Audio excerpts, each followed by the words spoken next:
PO 166 por personal de la Armada de México en los puertos de Manzanillo, Colima, Ensenada, Baja California, Long Beach, California, Estados Unidos de América, San Francisco, California, Estados Unidos de América y Manzanillo, Colima. El viaje de prácticas denominado Litoral Pacífico Extranjero 2018, que se llevó a cabo del 24 de junio al 21 de julio de 2018 a bordo del buque Armada Montes Azules Val 01 por personal de la Armada de México en los puntos de San Diego, California, Estados Unidos de América, Ensenada, Baja California y Acapulco, Guerrero.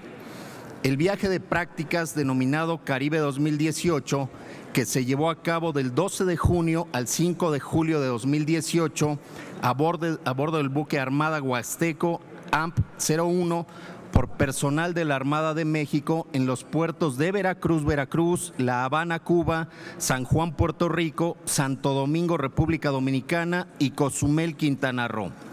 Y el viaje de prácticas denominado San Diego 2018, que se llevó a cabo del 14 de junio al 5 de julio de 2018 a bordo del buque armado Sonora PO 152 por personal de la Armada de México en los puertos de Manzanillo, Colima, San Diego, California, Estados Unidos de América, Ensenada, Baja California y Manzanillo, Colima.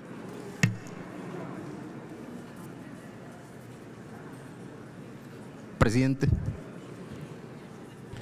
La Asamblea queda enterada de los informes. Remítanse copia de cada uno a las comisiones de Relaciones Exteriores y de Marina. Pasamos al siguiente asunto. Se recibieron oficios también de la Secretaría de Gobernación con los informes de labores de las siguientes dependencias del Ejecutivo Federal: Secretaría de Agricultura, Ganadería, Desarrollo Rural, Pesca y Alimentación, Secretaría de Cultura, Secretaría de Defensa Nacional, Secretaría de Desarrollo Agrario, Territorial y Urbano, Secretaría de Desarrollo Social, Secretaría de Economía, Secretaría de Educación Pública, Secretaría de Energía, Secretaría de la Función Pública, Secretaría de Gobernación, Secretaría de Hacienda y Crédito Público, Secretaría de Marina, Secretaría de Medio Ambiente y Recursos Naturales, Secretaría de Relaciones Exteriores, Secretaría de Salud, Secretaría de Trabajo y Previsión Social, Secretaría de Turismo y la Procuraduría General de la República. ¿Es cuánto, señor presidente? Los informes recibidos se distribuyeron entre las senadoras y los senadores a través de los respectivos grupos parlamentarios. Pasamos al siguiente asunto. Se recibió otro oficio de la Secretaría de Gobernación con el que informa estadísticamente sobre el comportamiento de la inversión extranjera directa en México durante el periodo enero a junio de 2018. ¿Es cuánto, señor presidente?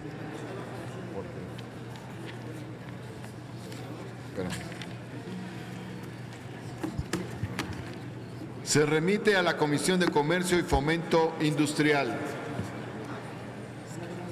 Protestas e iniciativas.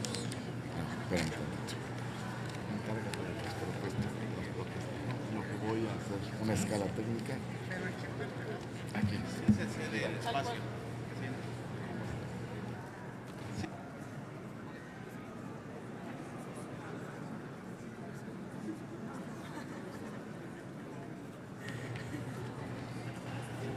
Vamos aquí. Sí, pues sí.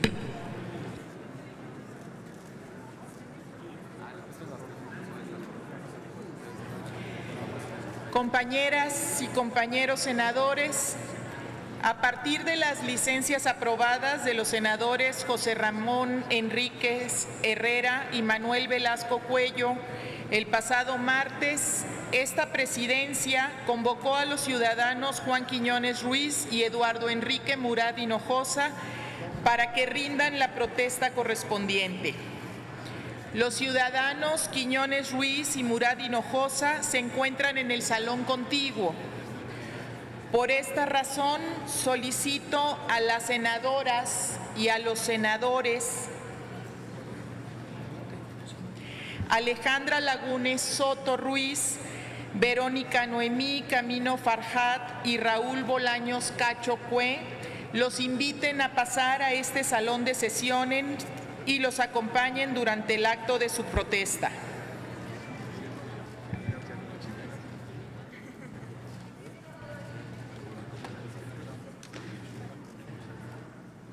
Durango.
Se solicita a los presentes ponerse de pie.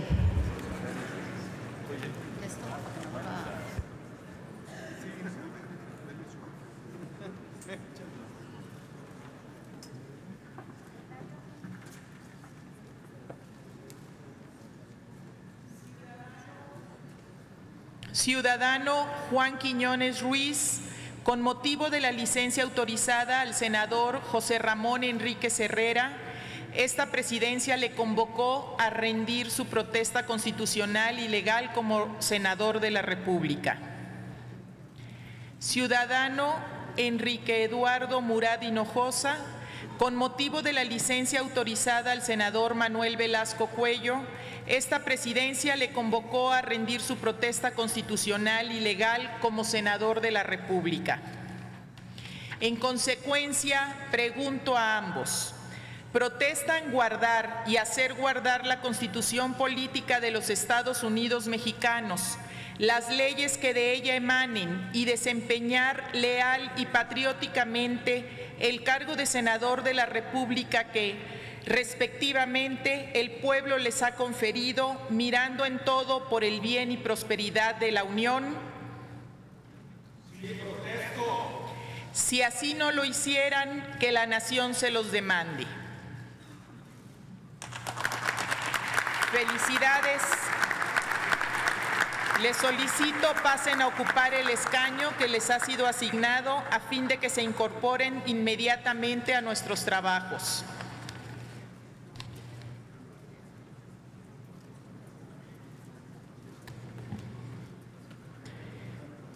Compañeras senadoras, compañeros senadores, antes de iniciar la presentación de las iniciativas, me permito hacer a la Asamblea las siguientes precisiones. Las iniciativas son asuntos que se reciben y que requieren turno a comisiones para su análisis y dictamen. La presentación de iniciativas no motiva discusión de su propuesta, ni permite referirse a su contenido como lo señala el párrafo 5 del artículo 87 del reglamento del Senado. En cumplimiento de la disposición mencionada en la presentación de iniciativas de este día, No se permitirá el uso de la palabra para referirse a los proyectos. Si alguna senadora o senador desea adherirse con su firma, solo necesita levantar la mano para indicar al personal de apoyo que lleve el documento para su rúbrica. Las medidas anteriores se adoptan únicamente en cumplimiento del compromiso de la mesa directiva de observar el criterio de imparcialidad y legalidad en el trámite de los asuntos que se presentan ante esta Asamblea. En esa virtud, iniciamos con la participación de…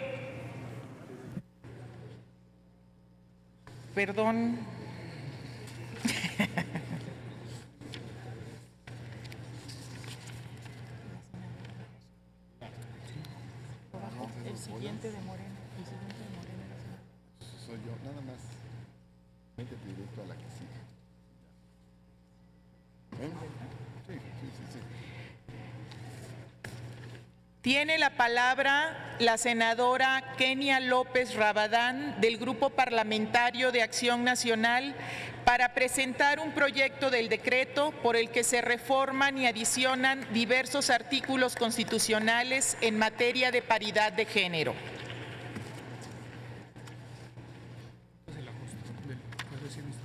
Sí, hay que poner las que siguen. Sí, una vez. Las sigues de Martí. O sea, la primera ronda, la otra. Sí, porque en esos casos, por ejemplo, usted dice, establece informe que la senadora fundamental, a quien le corresponde un turno, ha solicitado pasar posteriormente, y se sigue. ¿Lo hago ahorita? Lo dice usted muy bien.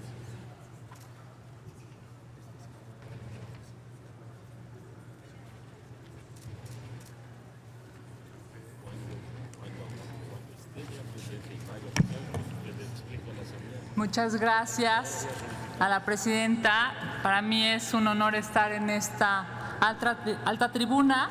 En la primera iniciativa que estoy presentando como senadora de la República y que igual que lo hice como diputada constituyente en la Ciudad de México, lo estoy haciendo a favor de las mujeres de este país. Y quiero reconocer primero que nada que esta iniciativa ha sido acompañada por distintos grupos parlamentarios y con ello quiero agradecer a la senadora Patricia Mercado, a la senadora Olga Sánchez Cordero, a la senadora Marta Mitchell, a la senadora María Leonor Cervantes, a la senadora Claudia Ruiz Massieu, a la senadora Vanessa Rubio Márquez, a la senadora Verónica Martínez García y a la coordinadora Sacilde León Villar, además de a todas y cada una de las senadoras del Partido Acción Nacional, a quien agradezco por su confianza y su respaldo, por supuesto, diciendo que esta iniciativa es una iniciativa de la voz, pero que no se encuentra ni con mucho alejada de lo que cada una de las senadoras que acompañan esta propuesta ha luchado de manera histórica a lo largo de su vida en la política, en sus distintas entidades federativas y que hoy estamos poniendo a su consideración a efecto de pluralizar el beneficio de las mujeres en nuestro país. La lucha de las mujeres por combatir la desigualdad de género ha sido histórica, pues nuestro país no se entiende sin mujeres. Actualmente nosotras conformamos más de la mitad de la población, pero lamentablemente el camino de las mujeres para ocupar puestos de decisión y de elección popular ha sido y sigue siendo largo y sinuoso. Cada vez avanzamos más en materia de igualdad sustantiva, de oportunidades para mujeres y hombres. Prueba de ello es este Senado de la República, pero el camino en esta materia aún sigue siendo complejo y tenemos mucho por construir. Por eso estamos aquí, para construir un país que brinde las mismas oportunidades a mujeres y hombres. Estoy segura que con su apoyo mejoraremos las condiciones de las mujeres mexicanas. No vayamos más lejos. Todos recordamos la foto del centenario de nuestra Carta Magna, en donde Aproximadamente 50 altos funcionarios, entre ellos 32 gobernadores, estaban en esa foto y solamente había una sola mujer, la gobernadora Pavlovich. Al siguiente año, en el 101 aniversario, supongo que por alguna cuestión de agenda la gobernadora no estuvo, y se celebró el aniversario con 0 mujeres. Este Senado está obligado a construir un país en el que sus leyes garanticen las mismas oportunidades a mujeres y hombres, capaces y comprometidos con las y los mexicanos. Este Senado de la República está obligado a no permitir que se repita esa misma y lamentable imagen.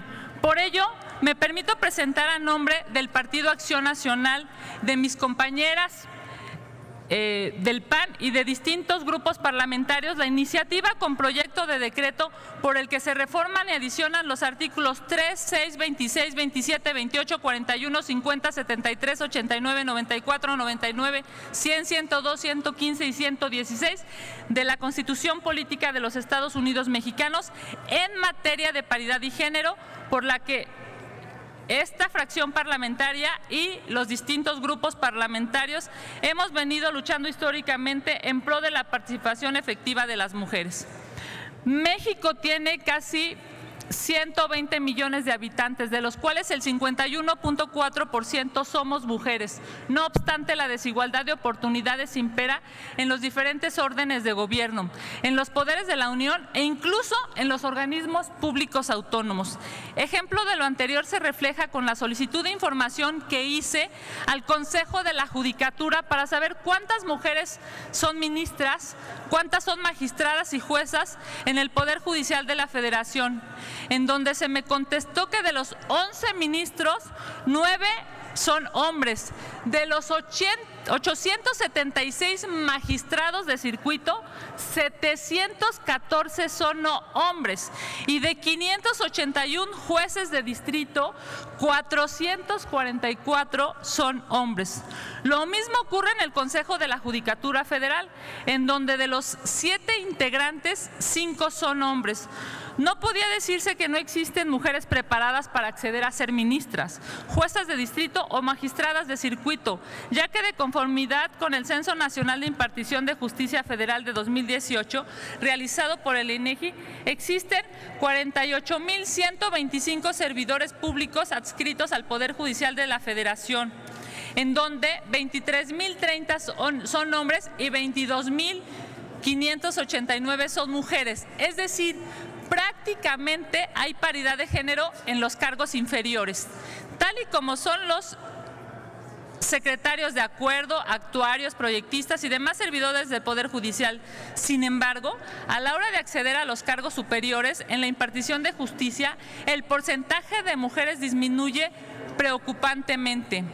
La misma lamentable situación sucede en los tribunales que no pertenecen al Poder Judicial, tal y como son el Tribunal de Justicia Administrativa, en donde de 189 magistrados, 118 son hombres y 71 son mujeres. O el Tribunal Agrario, en donde hay 70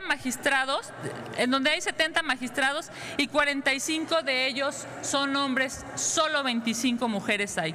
La situación en el Poder Judicial no es alentadora, ya que actualmente de 19 dependencias, 16 son dirigidas por hombres. En los organismos públicos autónomos también existen casos preocupantes, como es el del Instituto Federal de Telecomunicaciones, en donde de 7 comisionados, 6 son hombres.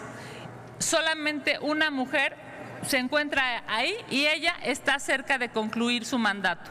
El Banco de México es otro organismo público que causa preocupación en cuanto al papel de la mujer en su organización, ya que apenas en enero pasado se designó a la primera subgobernadora. Actualmente la Junta de Gobierno se integra por una mujer y 4 hombres. Por su parte, el Instituto Nacional de Transparencia y Acceso a la Información Pública y Protección de Datos, en la Comisión Federal de Electricidad y en el Instituto Nacional de Estadística y Geografía Informática, la participación de la mujer en estos 3 espacios no llega ni al 30%.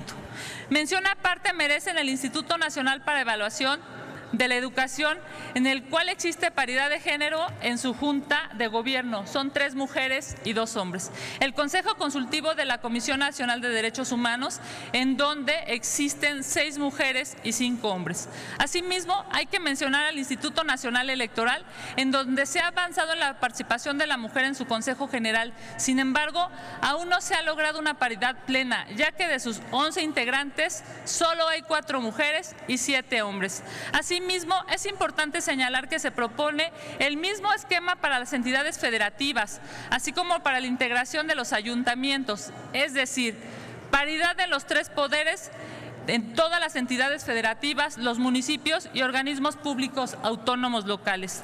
De aprobarse esta iniciativa, compañeras y compañeros, se logrará que la paridad de género no dependa de vaivenes políticos o de cualquier otro tipo de interés. Será un paso para eliminar la discriminación, el maltrato, el abuso, la violencia y los constantes riesgos de vulneración a los derechos y libertades fundamentales en que se encuentran las mujeres. Compañeras y compañeros, hoy tenemos en nuestras manos el poder no solo de procurar, sino de garantizar la participación igualitaria de las mujeres en la toma de decisiones. Está en nuestras manos esta responsabilidad y evidentemente confío en que la paridad que hay en el Pleno de este Senado de la República y que evidentemente habrá en las comisiones de dictamen sea congruente con esta iniciativa y con la necesidad de empoderar a las mujeres mexicanas, que sin duda tenemos a muchas y muy talentosas. Muchísimas gracias, presidente. Muchas gracias, senadora. Túrnese a las Comisiones Unidas de Puntos Constitucionales para la Igualdad de Género y de Estudios Legislativos. Enseguida se concede el uso de la tribuna a la senadora Vanessa Rubio Márquez del Grupo Parlamentario del Partido Revolucionario Institucional para presentar un proyecto de decreto por el que se reforma la Ley de Instituciones de Crédito en materia de participación de mujeres.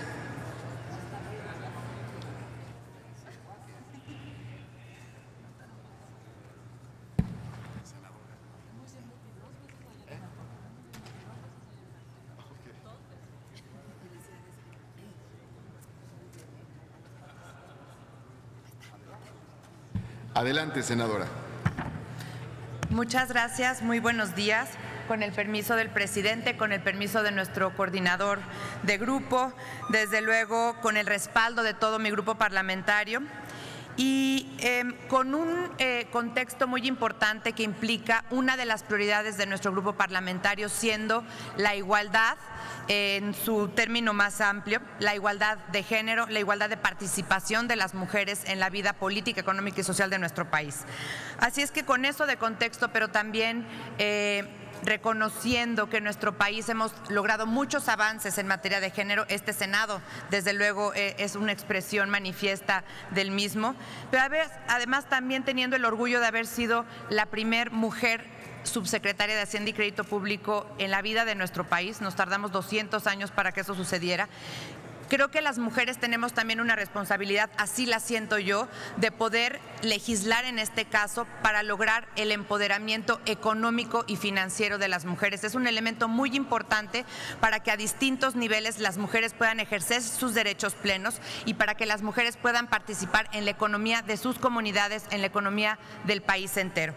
Es por ello que mi propuesta el día de hoy es una iniciativa para reformar la Ley de Instituciones de Crédito, reformando el artículo 40 y realizando una adición al artículo 44 bis. El objetivo de ello es básicamente a 2 vías. Número 1, lograr que exista eventualmente una paridad en los consejos directivos de la banca de desarrollo. Es muy evidente cuando uno se sienta en un consejo directivo de NAFIN, de Bancomex, de Banobras, de Banjército, que uno ve que es la única mujer sentada en la mesa. Y esto tiene que cambiar. Yo creo que existe talento de más, experiencia de más, mujeres capaces de poder ejercer ese liderazgo en los consejos de administración y creo que esto se ha venido haciendo en la práctica por el Ejecutivo, pero necesitamos dejarlo en la ley para que no sea a gusto de quien esté en el gobierno, de quien esté en las distintas instancias, sino que esto sea un mandato legal. Por el otro lado, el otro objetivo es que absolutamente toda la banca de desarrollo tenga al menos un programa dirigido ex profeso a financiar, a dar crédito, a dar garantías, a proteger por la vía de los seguros a las mujeres emprendedoras, a las mujeres que realizan actividades económicas. Ya se avanzó.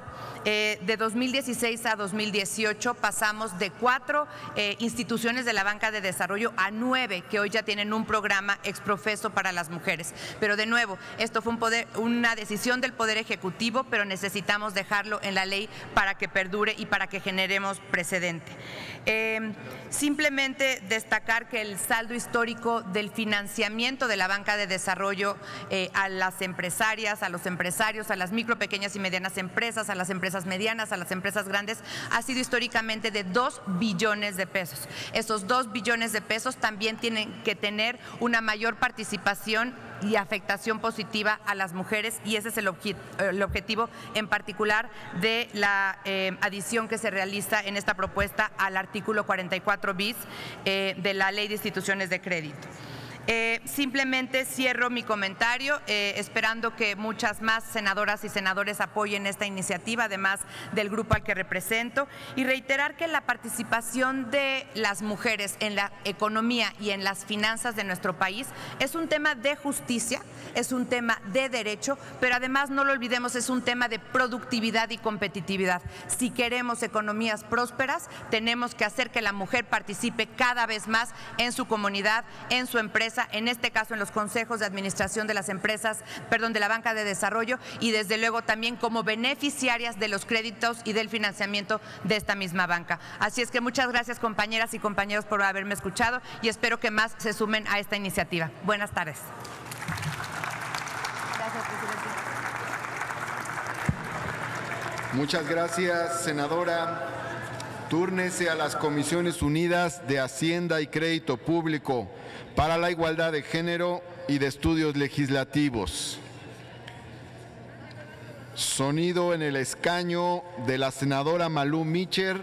Solamente les recuerdo que si es para efectos de adherirse a la iniciativa, lo pueden hacer en términos estrictos y llanos, sin meterse en el debate. Sonido en el escaño de la senadora Malú Micher. Sonido, por favor. Estoy levantando la mano para sumarme a la iniciativa, no para tomar la palabra. Así nos lo indicó la vicepresidenta. Entonces quiero que vengan a mi escaño a sumarme. Eso estoy haciendo. Gracias. Me dijeron que levantara la mano. Por favor, si alguien lo va a hacer de viva voz, solo les pedimos hacerlo de manera concisa y directa. Senadora Xóchitl Gálvez. No, que nada más vaya a la secretaría a pasar y... Perdón. Acudirá a la secretaría a recoger las firmas de senadoras y senadores que quieran adherirse a la iniciativa. Muchas gracias por su ayuda. Ahora se concede el uso de la tribuna a la senadora Verónica Delgadillo García, a nombre de los senadores del Grupo Parlamentario de Movimiento Ciudadano, para presentar un proyecto de decreto que adiciona un segundo párrafo al artículo 83 constitucional en materia de pensiones de expresidentes. Tiene la palabra senadora Verónica Delgadillo. Adelante. Gracias. Con el permiso de la presidencia, senadoras, senadores, señoras y señores, servir al pueblo no es sinónimo de servirse de él. Ese es el principio por el que Movimiento Ciudadano y todos los que formamos parte de él hemos emprendido una batalla desde todas nuestras trincheras en contra del despilfarro y la serie de privilegios y lujos que son pagados del dinero de la gente para la clase política. Porque de verdad es muy lamentable que en este país el dinero de la gente está al servicio de los políticos. Una de esas batallas que hemos dado ha sido para eliminar las pensiones millonarias que reciben los expresidentes. Las pensiones expresidentes son un privilegio injusto e ilegal. Y aquí quiero recordar un par de cosas, porque ninguna pensión, ningún privilegio tiene sustento en la ley ni en la Constitución de nuestro país. Y quisiera recordar que todo inició con Miguel de la Madrid y después con López Portillo, en la que se firmaron unos acuerdos en los que se les iba a otorgar unas pensiones a los expresidentes. Yo solo quiero dejar claro que para que un acuerdo presidencial tenga validez, tiene que haber sido firmado por el presidente en turno, por uno de los secretarios y haber sido publicado en el Diario Oficial de la Federación. Estos acuerdos no cumplieron con estos criterios, pero ahí no paró la cosa.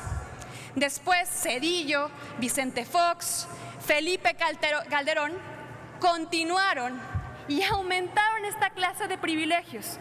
Hoy, a los expresidentes no solo se les dan 205,000 pesos al mes, también le pagamos el seguro de vida, el seguro de gastos médicos, le pagamos el teléfono, la gasolina, las camionetas, hasta 426 asesores, les pagamos hasta la jardinería.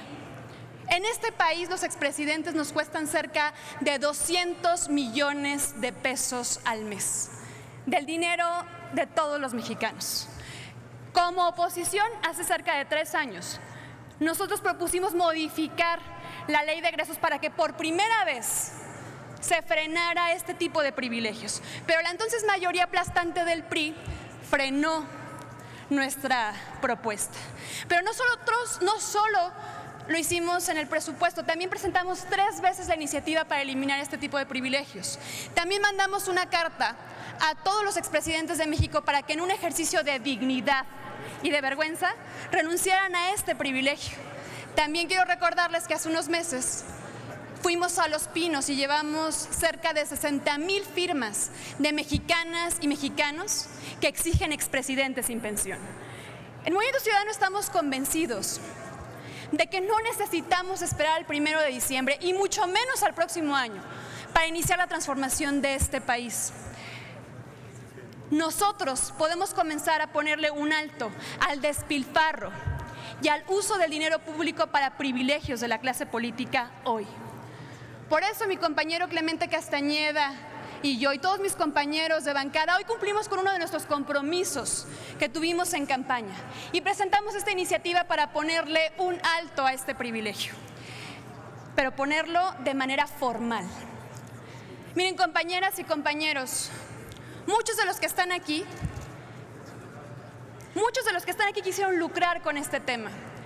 En campaña empezaron a hablar de él cuando mucho antes no se atrevieron a hablar del mismo, cuando incluso frenaron las iniciativas para terminar con este tipo de privilegio. Hoy es un día muy importante. Hoy podemos demostrar de qué lado de la historia queremos estar. Por eso hoy, frente a todos ustedes, le quiero mandar un mensaje al presidente electo Andrés Manuel López Obrador. Que no basta las buenas intenciones, no basta dar un discurso en el que ya no se va a firmar un acuerdo que a todas luces siempre ha sido ilegal. Necesitamos dejarlo claro en la ley de una vez por todas. Por eso, Andrés Manuel López Obrador, aquí están nuestros votos para eliminar las pensiones millonarias que reciben los expresidentes. Aquí están nuestros votos para ponerle un alto a los lujos y a los privilegios de la clase política. Las y los mexicanos exigen expresidentes sin pensión. Hoy es el momento de honrar nuestra palabra. Es cuanto. Muchas gracias, senadora. Túrnese a las Comisiones Unidas de Puntos Constitucionales, de Salud y Seguridad Social y de Estudios Legislativos. Tiene el uso de la tribuna el senador Alejandro González Yáñez, del Grupo Parlamentario del Partido del Trabajo, para presentar un proyecto de decreto por el que se propone que la Ley 3 de 3 sea obligatoria y pública. Adelante, senador.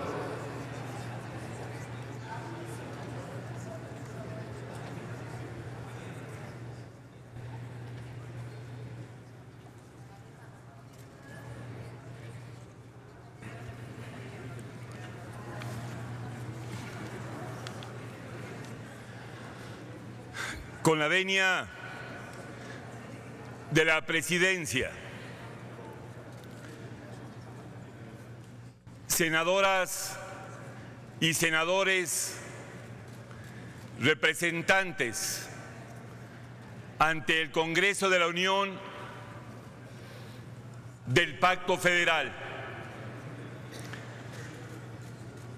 Esta iniciativa que propongo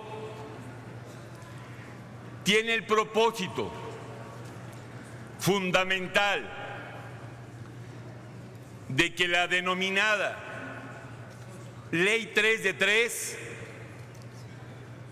se eleve a rango legal y que sea obligatoria y que sea pública. Como ustedes saben, la Ley de 3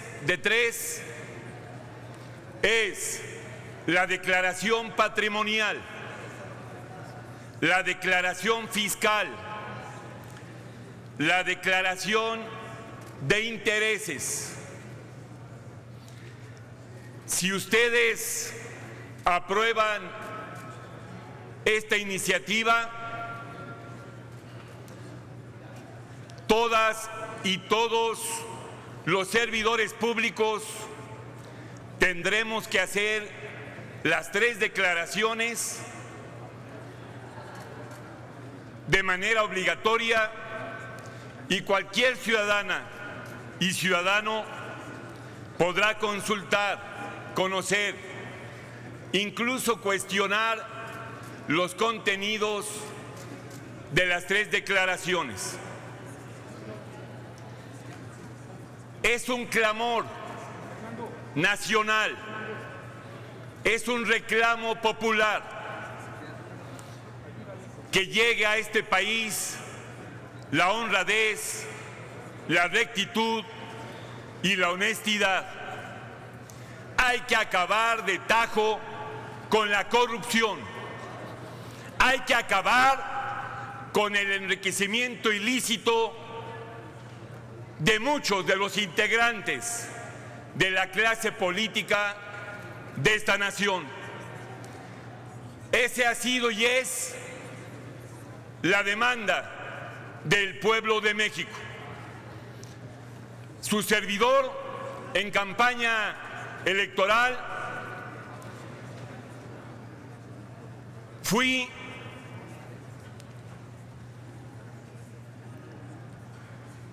señalado como un candidato transparente por la Confederación Patronal de la República Mexicana, por la Coparmex. Y el día que en pleno la Coparmex en Durango me hizo esa declaración, yo me comprometí a que mi primera iniciativa ante ustedes fuera elevar a rango obligatorio y público la 3 de 3. Estoy cumpliendo al pie de la letra. Y es por ello que también le dedico esta intervención a mi amado pueblo de Durango, porque ellos nos otorgaron la confianza y nosotros le estamos cumpliendo. Lo vamos a seguir haciendo, así como establecimos el programa de austeridad republicana aquí en la Cámara de Senadores. Como candidato de la coalición Juntos Haremos Historia, como candidato de Morena, Encuentro Social y Partido del Trabajo, me siento orgulloso de que estemos cumpliendo con este mandato popular. Agradezco de antemano la adhesión a esta iniciativa del senador Mario Zamora, de la senadora Giovanna Bañuelos y de quienes consideren conveniente agregarse a esta iniciativa. Reitero, ha llegado la hora del cambio verdadero, del cambio democrático. Estamos cumpliendo con la esperanza de las ciudadanas y los ciudadanos puesta en nosotros. Enhorabuena, la llegada de la honestidad a nuestro país. Muchas gracias. Gracias, señor senador. Túrnese a las Comisiones Unidas de Gobernación y Estudios Legislativos. Se les pide a los senadores y senadoras utilizar la tribuna central para la presentación de las iniciativas. Tiene el uso de la tribuna el senador Juan Manuel Fósil Pérez, del Grupo Parlamentario del Partido de la Revolución Democrática, para presentar un proyecto de decreto por el que se adiciona un artículo transitorio a la Ley de Ingresos de la Federación para el ejercicio fiscal 2019 en materia de adeudo de tarifas eléctricas en el estado de Tabasco. Muy bien. Adelante, senador. Muchas gracias, presidente. Con su permiso, senadoras y senadores, buenos días a todos. El pasado 1 de julio, el pueblo de México votó por un cambio, votó porque en este país se acabe la corrupción, que haya una conducción honesta, eficiente de todos los funcionarios y servidores públicos, y en ese sentido la fracción parlamentaria del PRD se suma a este cambio que la mayoría de los electores decidieron el pasado 1 de julio. Vamos a apoyar firmemente estos principios que el pueblo de México está pidiendo.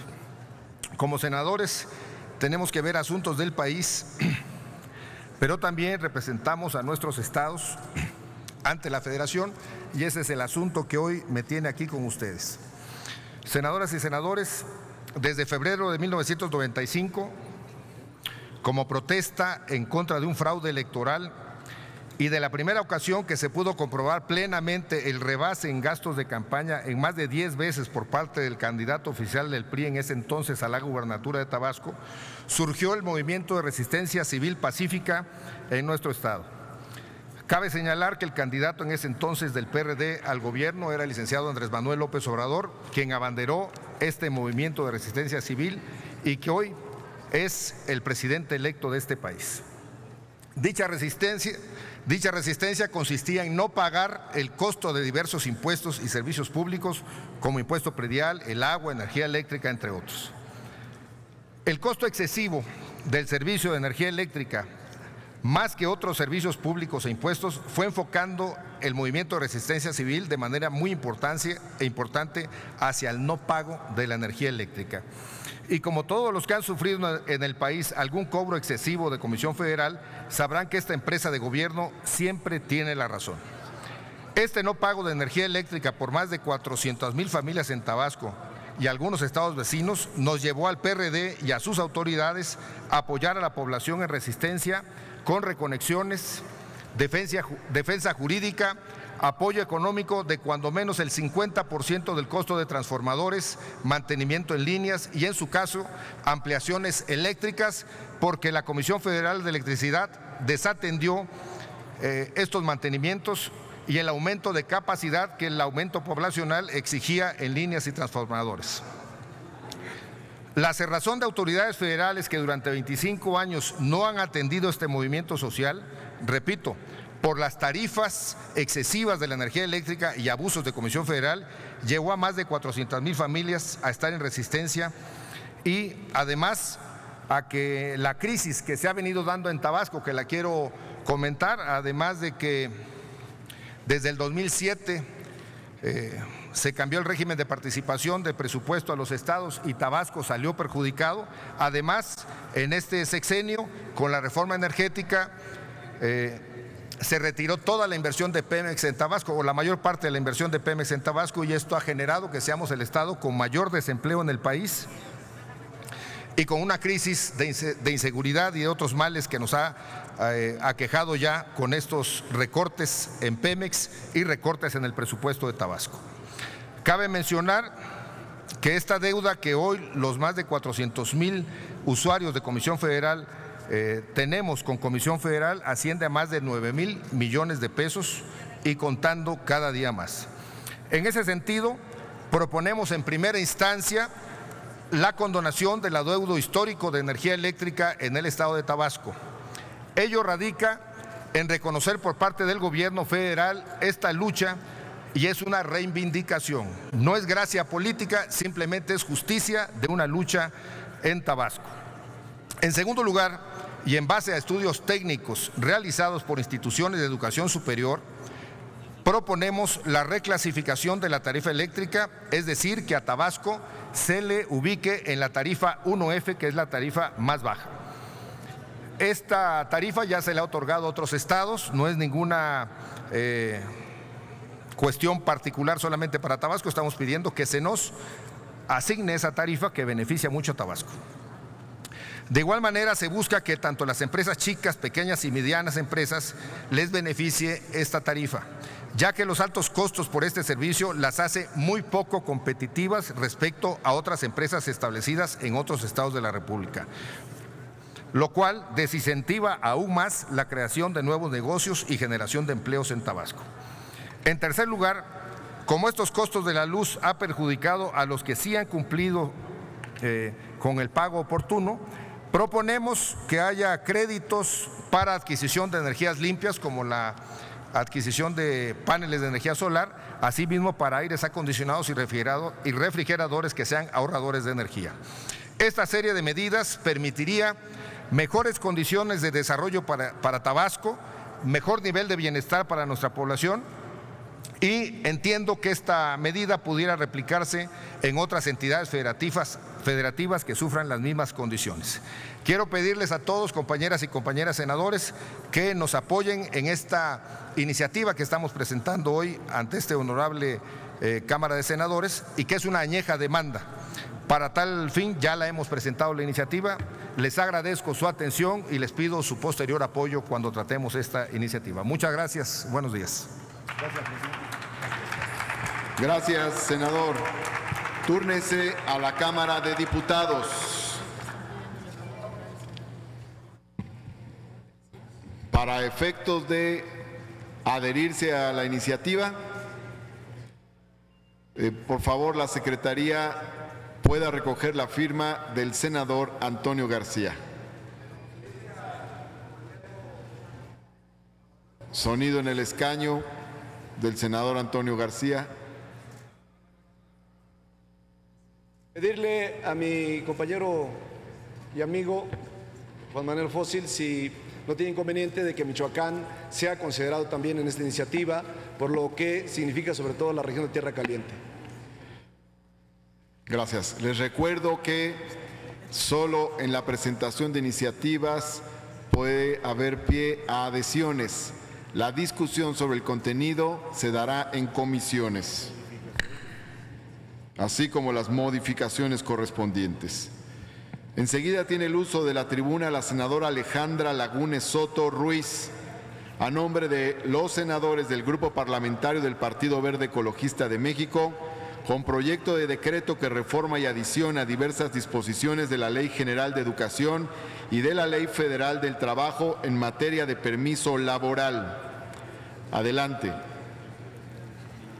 Con su venia, senador presidente, compañeras y compañeros, actualmente y cada vez con mayor claridad se ha reconocido la urgente necesidad de establecer políticas de conciliación entre la vida laboral, personal y familiar de las personas. Por ejemplo, sabemos que la participación de los padres y madres en las actividades escolares es fundamental para lograr una educación de calidad y el pleno desarrollo de sus hijos. En México existen grandes obstáculos en este tema. Uno de los más importantes es el de los horarios laborales poco flexibles, mismos que imposibilitan un acercamiento de los padres con el desarrollo académico y personal de las niñas, niños y adolescentes. Por ello, el Partido Verde se comprometió desde la campaña a diseñar políticas públicas que permitan la participación de padres y madres en las actividades académicas de sus hijos e hijas. Este elemento es clave para fortalecer los tejidos y vínculos familiares y sociales, y con ello también prevenir el delito y la delincuencia organizada, construir un país en paz con hombres y mujeres integrados.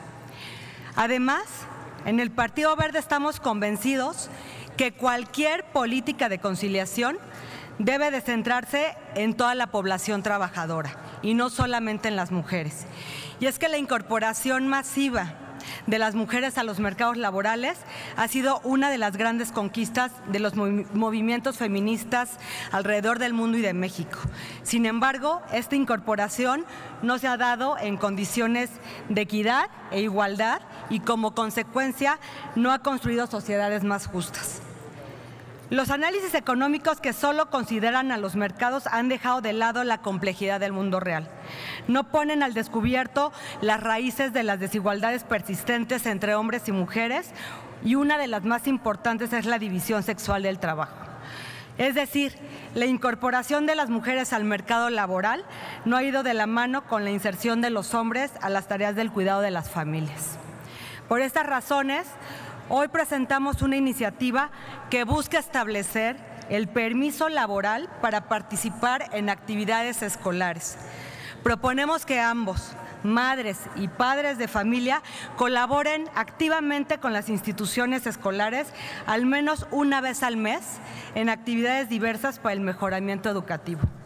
De forma complementaria, proponemos implementar acciones para promover la flexibilidad de la jornada de trabajo a fin de facilitar la participación de los padres de familia en todas las actividades escolares.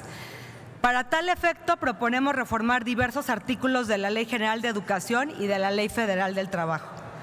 El Grupo Parlamentario del Partido Verde Ecologista presenta esta iniciativa con la convicción de que la construcción de una sociedad más justa y con mayor bienestar pasa necesariamente por la implementación de políticas de conciliación que visibilicen la complejidad de las muchas realidades que existen en nuestro país. Reconozcan la vital función de la tarea de cuidado de nuestros hogares y comunidades e incentiven estructuras sociales y económicas que fomenten igualdad entre hombres y mujeres. La corresponsabilidad y la conciliación de la vida laboral y personal es uno de los imperativos de nuestros tiempos y un reto que debemos asumir con toda contundencia. Gracias por su atención. Es cuanto, señor presidente. Muchas gracias. Túrnese a las Comisiones Unidas de Educación, Cultura, Ciencia y Tecnología y de Estudios Legislativos. Sonido en el escaño del senador Manuel Añorbe. Señor presidente, solo para sumarnos como grupo parlamentario a esta iniciativa de la senadora que acaba de hacer uso de la palabra, nuestra amiga Alejandra. Gracias. Gracias. Pido a la Secretaría recoja la firma del grupo parlamentario del PRI en adhesión a esta iniciativa. Tiene ahora el uso de la tribuna el senador Emilio Álvarez y Casa Longoria para presentar a nombre propio y de diversos senadores de los grupos parlamentarios un proyecto de decreto por el que se abroga la Ley de Seguridad Interior. Adelante, senador.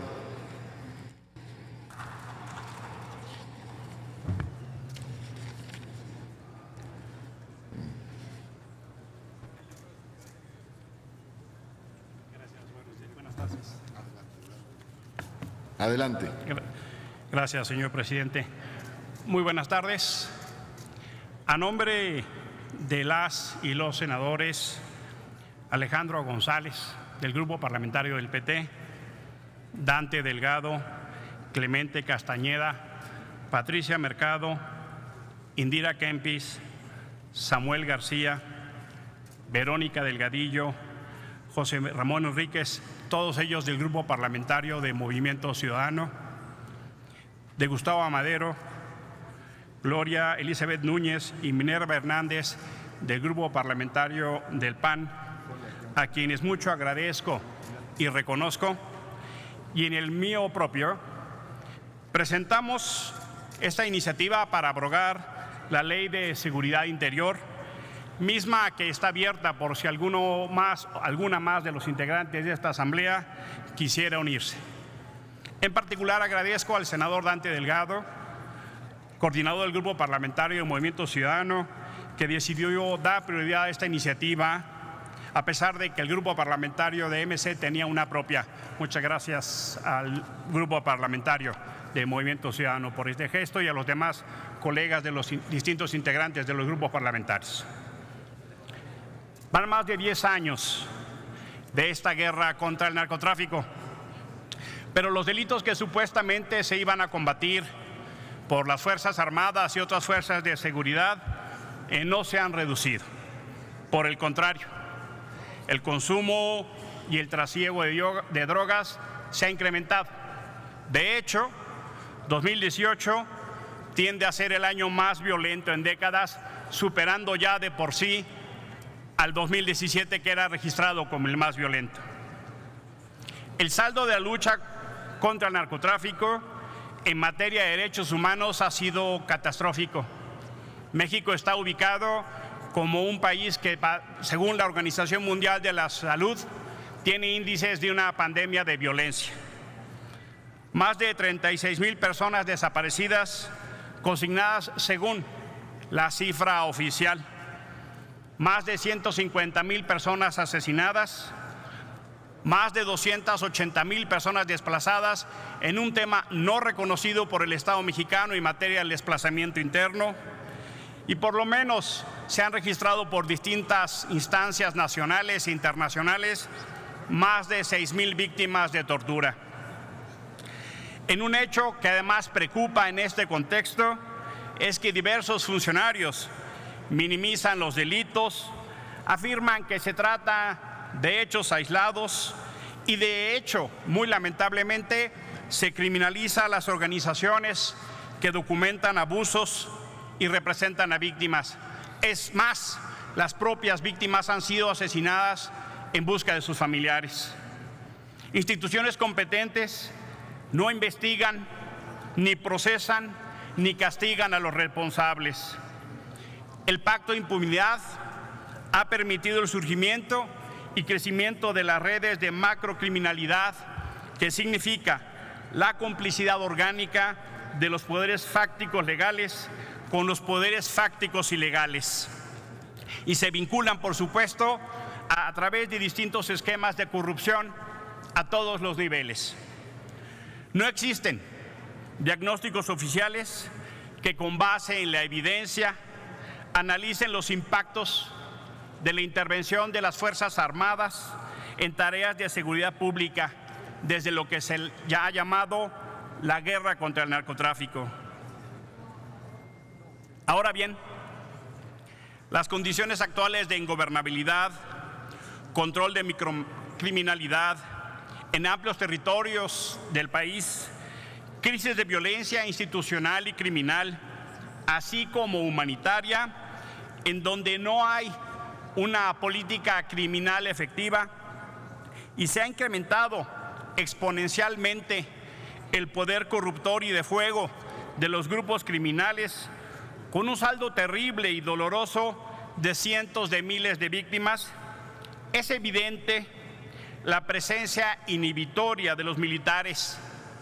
En muchos lugares de la República su presencia se hace necesaria, mas no en condiciones para regularizar la militarización del país, mas no en un marco de impunidad, sin controles, como pasa en cualquier marco democrático y constitucional, de manera que se genere un modelo de seguridad que tenga un centro y un bien superior: proteger a las personas.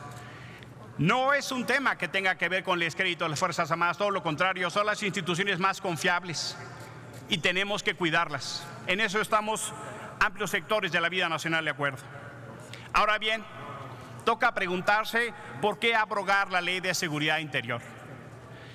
Esta ley no es la ley que México requiere para el proceso de pacificación que se quiere construir. Esta ley no es el marco legal que necesitamos para construir la reconciliación y la justicia. Todo lo contrario. Por eso es indispensable que mandemos desde este poder, desde esta soberanía, un mensaje que se entendió el cambio que venía el 1 de julio. El tema de la seguridad es uno de los aspectos fundamentales para la ciudadanía. Mandemos un mensaje de sensibilidad y de potencia, entendiendo las circunstancias que ahora viven en el país. Por supuesto, también hacernos cargo que esta ley está fuertemente cuestionada por todo tipo de organismos de derechos humanos, civiles, nacionales, autónomos, intergubernamentales, nacionales e internacionales. Todos los organismos de derechos humanos con los que México tiene competencia han levantado su voz en contra. Y por supuesto, el problema que está detrás es el paradigma que supone esta ley de seguridad interior, que ha mostrado claramente que el modelo ha fallado. En realidad, lo que está detrás es que el modelo ha fracasado. Y por eso necesitamos construir otro modelo de seguridad. Y eso lleva entonces a que tengamos una condición para abrogar esta ley y construir lo que México requiere en términos del marco de seguridad, de paz y de justicia. Además, hay que decirlo así, la norma emitida no cumple con la demanda de las Fuerzas Armadas, del Ejército y de la Marina de otorgarles un marco jurídico para su actuación. Todo lo contrario. Este marco no solo no genera certeza jurídica, sino que abre la puerta para la justicia internacional.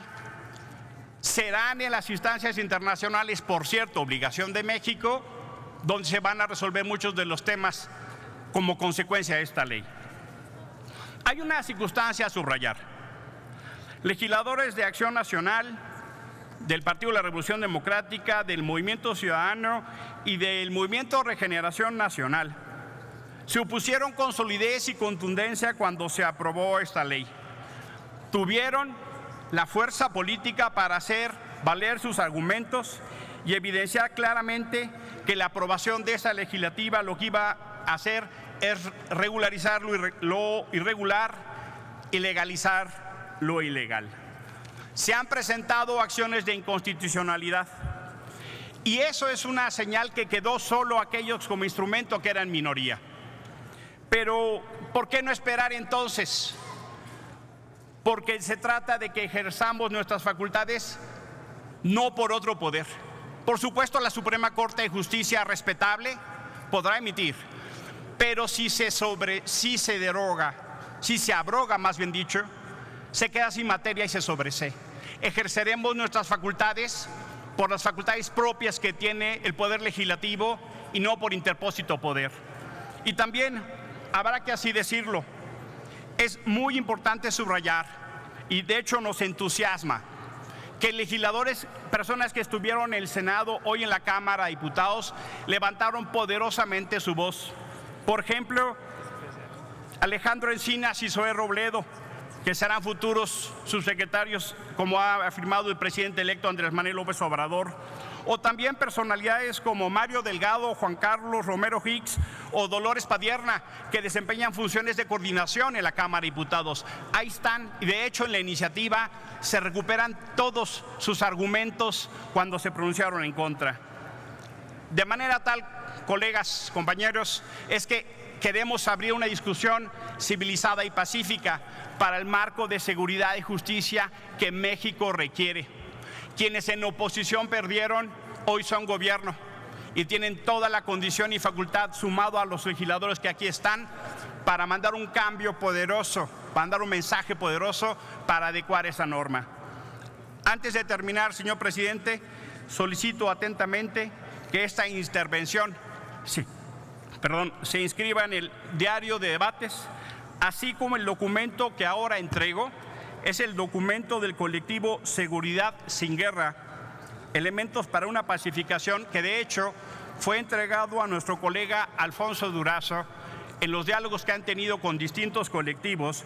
Mucho agradezco la atención que ha tenido el senador Durazo, porque me parece una señal muy importante en términos de construir colectivamente, y que este documento íntegramente así como a la iniciativa que hoy presentamos, se pueda incorporar íntegramente al diario de debates. Muchísimas gracias a todas por su atención. Que tengan buen día. Gracias, senador. Se instruye a la Secretaría para atender la solicitud del senador Álvaro